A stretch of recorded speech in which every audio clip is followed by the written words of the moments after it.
Organic తోటకూర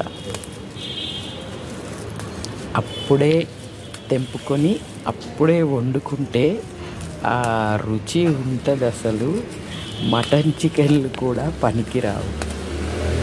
నాకైతే చాలా ఇష్టం ఫ్రెండ్స్. మీకు ఇష్టమా ఇష్టం లేదా కామెంట్ చేయండి ఫ్రెండ్స్.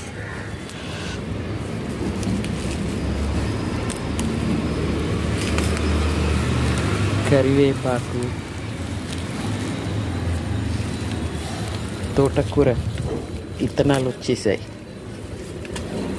2-3 రోజులు తెంపకుంటే చాలు, పెరిగిపోతూనే ఉంటుంది. ఇది పొన్నగంటి కూర చూడండి, అన్ని కుండీల్లో పాతుకుపోయింది. ఇది కొండపిండాకు. మీకు కొండపిండాకు అంటే తెలుసా ఫ్రెండ్స్? ఇది కిడ్నీ స్టోన్స్కి చాలా మంచిది. దీని పేరులోనే ఉంది. కొండపిండి అంటే కొండలను కూడా పిండి చేస్తుందంట.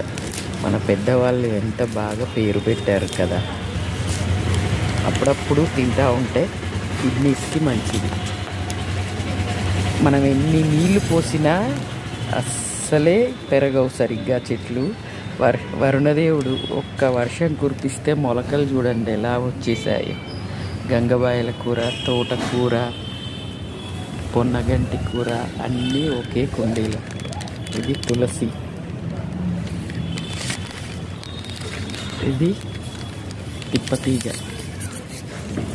తిప్పతీగ అమృతవల్లి అంటారు దీన్ని.